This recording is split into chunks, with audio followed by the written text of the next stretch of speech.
Hello and welcome back to some good old-fashioned moronic entertainment. I remembered my intro this time!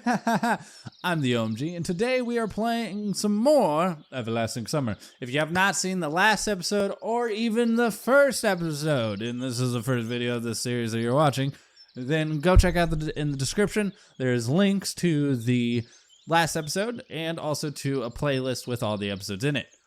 Let's get back into it. What voice am I going to do for this one? And stop teasing Lena already. The fuck? Raina? What the fuck was that?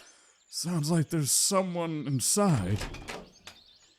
Indeed, a moment later the door swung open and Uliana ran out and dashed past with the same mischievous smile.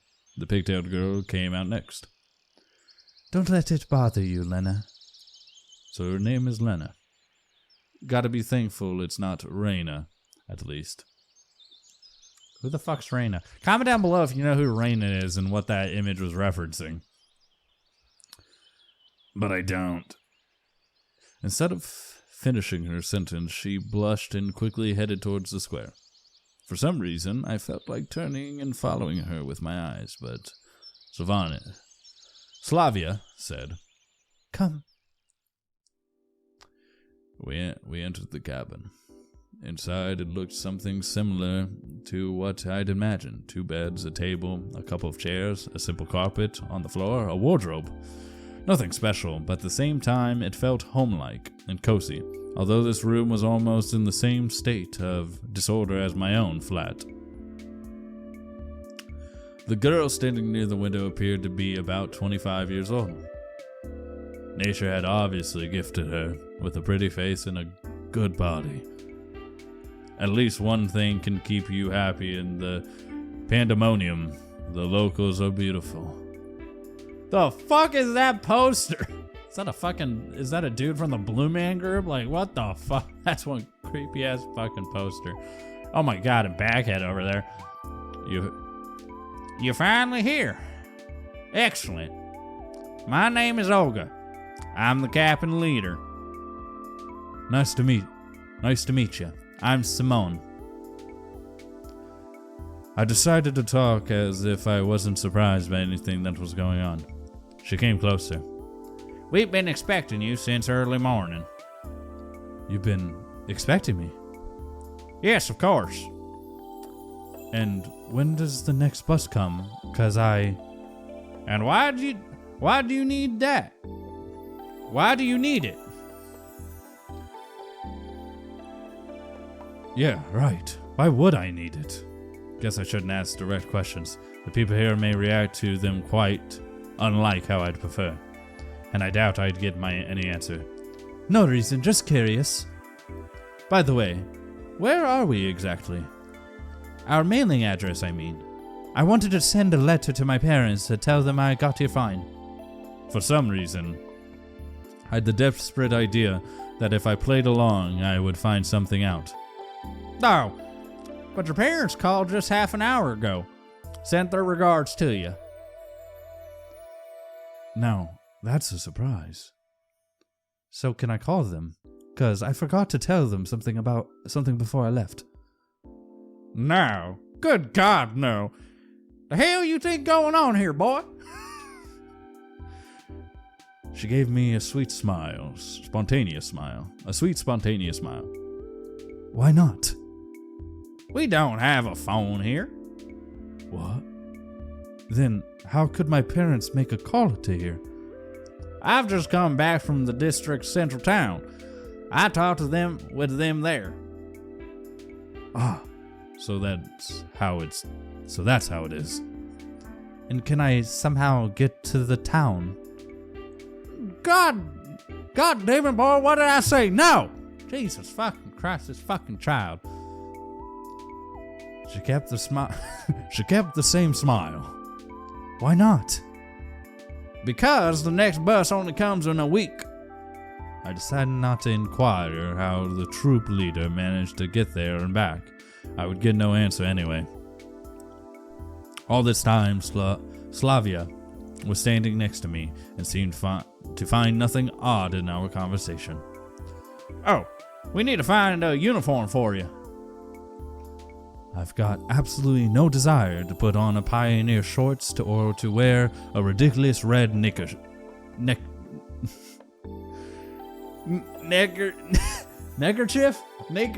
I can't read. God damn it. Woo. However, wearing winter clothes in summer isn't a great idea either. Right, thank you. I wonder if I'm the only one here who finds it strange that someone wearing a coat and winter boots in such heat. Rightio. I'll be off then, and you can get yourself acquainted with the camp. Don't forget to come to dinner in the evening. Having said that, she walked out of the cabin. No, walked is not the right word. She rushed out. I ended up alone with Slavia. I must go too. Got things to do. Take a walk. Look around the camp a bit. See you in the evening. If there is no threat or catch to this, then this reality, as embodied by Slavia, becomes more and more appealing. For the first time today, I realized that it was awfully hot here. Although obviously my winter clothes were to blame for that. I took off my coat and dropped it onto the bed. My pullover followed it. I was now wearing only the shirt. That's much better.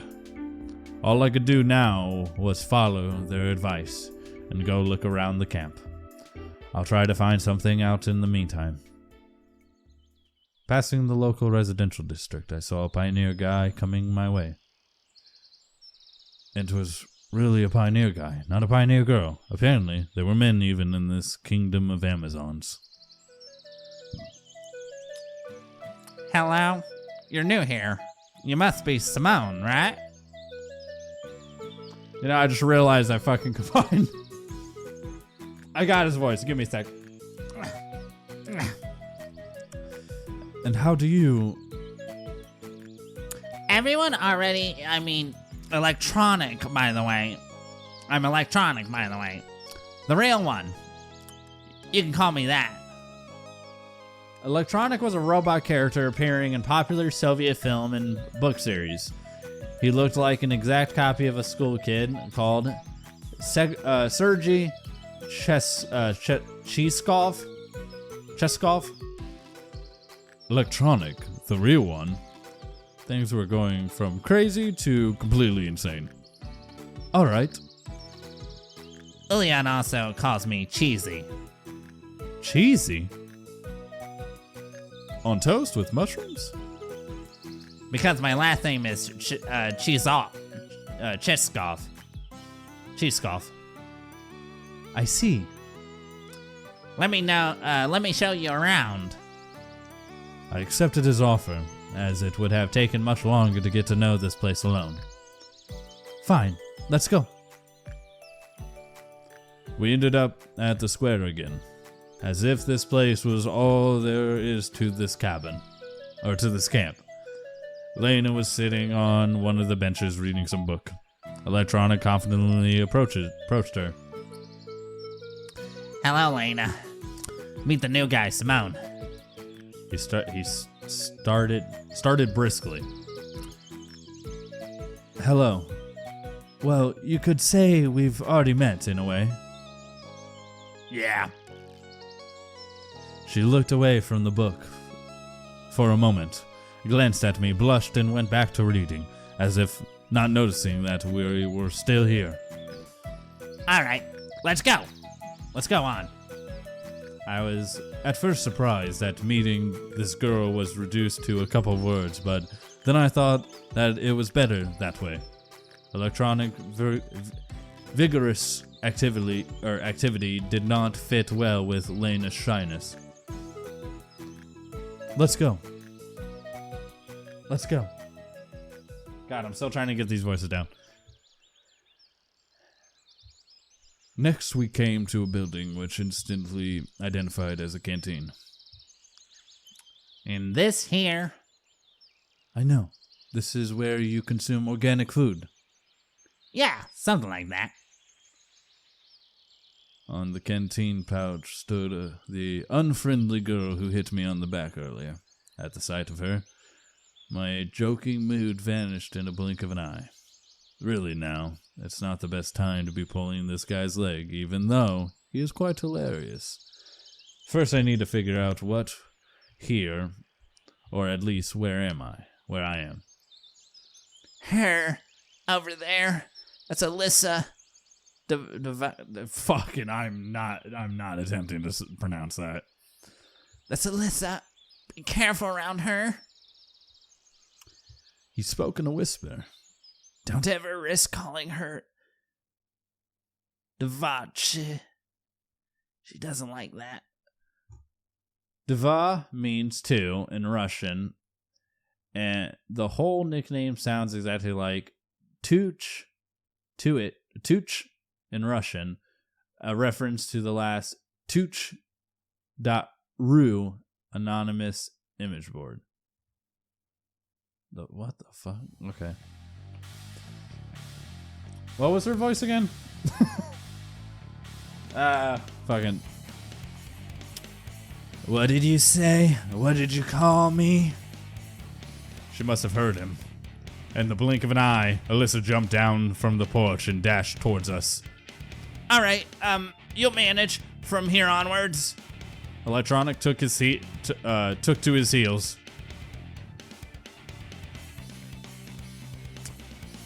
I'm gonna do nothing. Alyssa's running past stopped for a moment and growled. I'll deal with you later. Deal with me? What did I do wrong? I added a forced, guilty smile to my words. But what am I guilty of? She made no reply and carried on chasing Electronic. Looks like I'll have to kill time alone waiting for dinner. I decided to go east, at least in the direction where east would be in my world. Soon after, I found myself near a football pitch. A football pitch! A game was in full swing there. I guess watching it for a bit wouldn't do any harm. In my childhood and teen years, I was not a bad player myself and even thought of going professional. But a few injuries in a row killed my desire to risk my health for the sake of uncertain chance in the game. Kids of different ages were running around the pitch. I could see a boy about 10 and a girl about 14 years old. A girl? Hey, that's Uliana. Alright, so she plays football. What's so surprising? She seems a reckless one, after all. I was standing quite far from the pitch, but she still noticed me. Hey, you. Uliana shouted. Wanna play? I didn't know how to answer.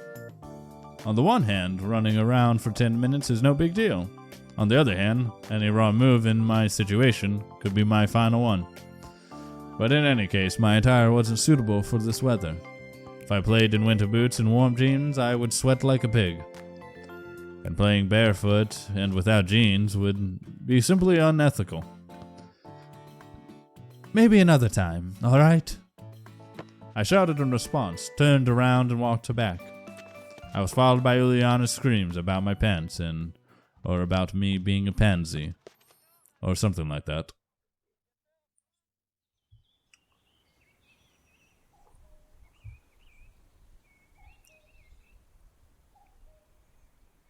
Evening was falling, making me feel tired and empty after a day wasted with no real purpose. I came back to the square, sat down on a bench, and gave an exhausted sigh. I'd better sit here and wait for dinner. After all, it's easier to search for answers when you're not hungry. They do give food to the people here, right? You know, it's curious how the simplest human needs can break the will to ponder on things, to strive for something. For example, I feel hungry now, so I care much less about where I am and what's happening to me. Could great people also be affected by this? And in that case, how did Spartacus start the slave uprising in ancient times? I can only conclude that I am not a great person, and it does not really matter which mechanism I serve as a gear in society, the Matrix, or a weird pioneer camp. My thoughts were interrupted by a sound of bells chiming from a loudspeaker on a light pole. It must be the dinner call. I headed towards the canteen. It was a good thing that now I knew where it was. Olga was there standing on the porch. I stopped and looked closely at her as if I were expecting something. She looked back at me for a while, but at last came closer. Simone, what you waiting for? Come in already. Guess nothing bad can happen if I go with her. My stomach backed me up here. Holy shit, they drew. Oh my god, that's a lot of fucking people. Dear God, please tell me we don't meet everybody. Please just tell me these are background characters. The two of us went inside. The canteen looked like a canteen. I'd had a chance to visit a factory canteen at some point in my life. This one was exactly the same, just maybe a bit cleaner and more modern. Metal chairs and tables, glazed tiles on the walls and on the floor. Unsophisticated tableware with the occasional crack. Guess that's what a canteen in a pioneer camp's supposed to look like. Simone, wait a moment. We'll find you a place to sit. She looked around the place. Oh my God. Devascasia, hold it right there. Olga shouted at Alyssa, who was pacing by. What? What's up with your clothes? Anything wrong with them? Indeed, her attire looked somewhat provocative. Get your uniform nice and neat right now. All right. Alyssa got her shirts right and she walked past, shooting an unpleasant glare at me.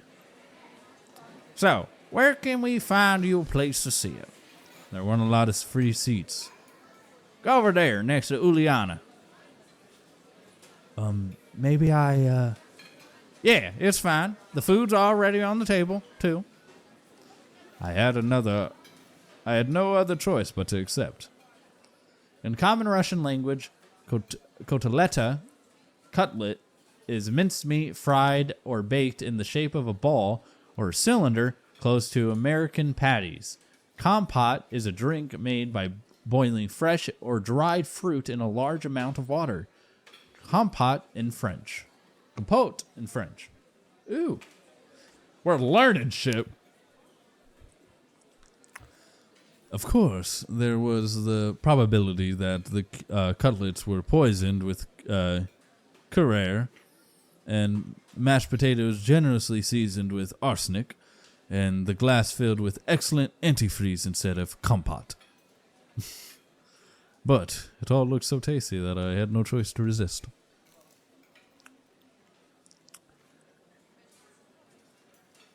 Hey. What'd you want? What'd you want? I replied rather rudely to Uliana, who was sitting next to me. I gotta think of a better voice for her. Why didn't you play football with us? Because of my clothes. Because of my clothes, said I, pointing at the source of the problem. Oh, all right then. Eat. However, there wasn't much left to eat. My cutlet was missing from my plate. Only she could have done it. No more precisely, none but Uliana could have done it. Give me back my cutlet. In a big family, you snooze, you lose. It can cost you a cutlet if you are careless. Give it back, I'm telling you. Time to take the cutlet. I looked at her menacingly and was about to reach out my hand. See, I don't have it. And indeed, Uliana's plate was empty. It seemed that this little girl eats as fast as she steals someone's cutlet. Take it easy. We'll work something out now. She grabbed my plate and ran off. There was no point in following her. If they wanted to poison me here, they could have done it in a much easier way. About a minute later, Uliana returned and handed me the plate with a steaming hot cutlet on it. Here's one for the starving. You know, to be honest, this is going to be her voice from now on. 'Cause fuck it. Thanks. It was all I could say. I was so hungry that my suspicions were gone in a flash. I picked up the cutlet with my fork and, What the? Some bug? No, not a bug. An insect. It's got legs and it's wiggling. The plate fell to the floor and broke into pieces. The chair hit me hard on my leg while falling. I've disliked insects since I was a child, but when these creepy crawlies appear in my plate, that's just way too much. You little... Uliana seemed ready for such a twist and was already at the door laughing as if she had just heard a fresh stand-up comedy joke. I dashed after her. We ran out of the canteen. We were just a few dozen meters apart, and I felt I would catch this little girl easily. We ran through the square, past the clubhouse, and ran onto the forest path. I started to gasp for her breath. I should have quit smoking, I guess. Uliana passed out of sight on the next turn. It can't be true that she managed to get away from me. It simply can't. I stopped and tried to catch my breath again. Night was falling. Looks like I'm lost. It's a bad idea to stay in the woods at night, but I get back to camp. However, I had absolutely no clue which way to go. Well, gotta choose at random.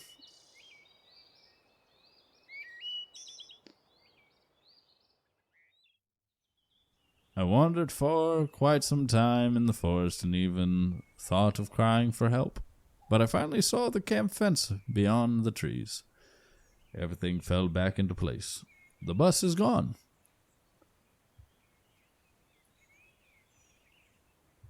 I mumbled quietly. On the one hand, there was nothing strange about that. The bus couldn't just stay there forever. On the other hand, it meant there was someone driving, because buses do not drive themselves. Or do they? This world seemed too normal, but every event here had at least two explanations for it. An ordinary, real, everyday explanation, and a surreal one. Certainly, the driver could have just been off for a snack, and I left too soon, and that's why. In any case, this is not the place for me. Whether that bus drives itself or it's not, probably an important question. But it was much more important to know how I had gotten here at all, and where this here was. The fields and the woods stretching towards the horizon had no answers. There was nothing familiar about them. A strange, odd, and alien world. However, at the same time, it was absolutely not frightening. Either my self-preservation's instincts decided to resign from its job, or all this running around the camp and the local pioneers had lulled me so much with their carefree normality that I was simply forgetting what had happened to me just a couple hours ago. Although I probably just had no strength left to worry, all I wanted was some peace, calmness. I wanted to just have a break from it all. And only after that would I continue looking for answers ready and reloaded. However, that would be some time later. And what about now? Can I allow myself to relax? It got completely dark. In any case, it was better to spend the night in the camp. I was about to head back when someone came up silently from behind. Hello. What are you doing here so late? It was It was Slavia, standing before me. I was so surprised that I jumped. So, you didn't catch Juliana, did you? She smiled. I nodded disappointedly and sighed. No wonder. No one ever has. Yeah, she's a real rocket girl. She could have found a better use for her energy than looking for adventures. You must be hungry. You didn't manage to have dinner after all. Indeed, I had completely forgot about my hunger. But after these words of hers, my stomach drew attention to itself by giving a traitorous rumble. Slavia smiled. Let's go then. What? What? Is the canteen still open? It's all right. I have the keys. The keys? Yes, I have the keys to all the facilities in this camp. How come? Well, I'm something like the camp's leader's aide here. I see. Well, let's go.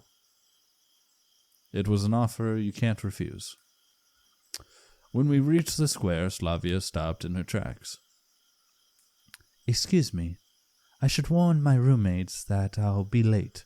She's so punctual herself that she'll be worried otherwise. You go on to the canteen, and I'll come in a minute, all right? All right. All right. I really did not expect to find somebody aside from myself there at such a late hour. And that somebody was apparently trying hopelessly to open the door. Without any secret thoughts, I walked up onto the porch. This lockpicker turned out to be Alyssa. I should have probably kept off and waited. She looked at me intently for a while, then said, "Don't just stand there. Give me a hand or something." "Meaning?" "Help me open the door." "Why?" "'Cause I want some buns and kefir. Dinner wasn't big enough." Is that really a good idea? Aren't you hungry yourself, huh? Liliana didn't let you have a normal dinner, did she? She smiled sarcastically. It's true. She didn't. It's fine. Slavia will come now and... What? I guess I shouldn't have said that. I'm off then. And you'll pay for this. You owe me 2 already. Having said that, Alyssa disappeared into the night. And what was the first one? Slavia didn't keep me waiting for too long. Is everything all right? Yeah. Why are you asking? No reason. It's nothing. It would be better if I didn't tell her about Alyssa. Everything's fine. I said that and immediately heard a note of dishonesty in my voice. Well, shall we go? As for Slavia, she seemed not to have noticed anything. Or at least she was pretending she hadn't. We entered the canteen. Wait a bit. I'll go get something. I sat down on the chair and obediently waited for my savior.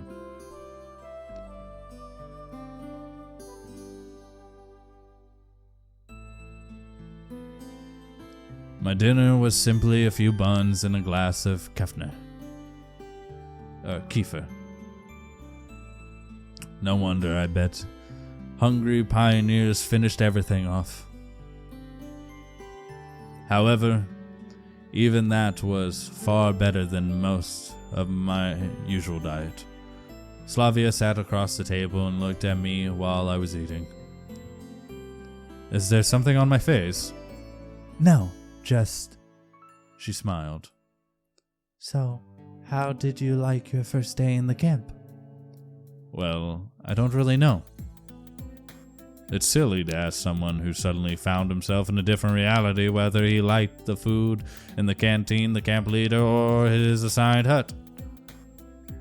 It's alright. You'll soon get used to it. Slavia stared out the window dreamily. Frankly speaking, I have no desire to get used to such things, but as for her, she doesn't know. Or at least she wants me to think that she doesn't. Well, all in all, it's nice here. I had to somehow break the awkward silence. Do you think so? She asked without any interest. Yeah, this place is so. I wanted to say retro, but I managed to hold that back. After all, it was retro for me, but what about them? It might be the only kind of life they knew, if the term life was applicable here at all. So, how? She watched me closely, as if something important depended on my answer. Well, I don't know. Lovely. Yeah, it's lovely here. I guess you're right. She smiled again. It's very good that you think so. Why? Well, not everybody likes it here. And what about you? Me? Yes. I love it here. It's great. Then you don't need to worry about what other people think. Well, I don't really worry.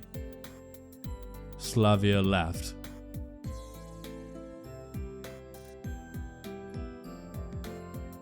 This conversation seemed to be leading me far astray from where I wanted to go to. And you're worried yourself. Really? Why do you say so?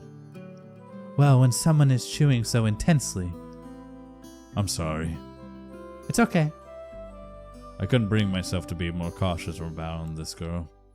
But why her in particular? Why not any of the other local inhabitants? Every one of them looked completely normal to me. Precisely normal. So normal it sends chills down my spine and into my marrow. Normal, not like a neighbor with a power drill in one hand and a subwoofer in another. Not like a passenger you can often meet in a subway or on a public transport. Not like a coworker at the next table in an open plan office. And not even like a friend who only differs from the other humans in his constant instances. All of them look normal, as I would expect them to be, with their own downsides without any superpowers. And Slavia was also. Hope you guys enjoyed another episode of Everlasting Summer. If you guys did enjoy this episode, leave a like. If you're new around here, subscribe to the channel. And thank you for making it to the end of the video. If you'd like to watch more content, go check out another video on my channel. Hope you guys enjoyed. See you guys next time. Bye-bye.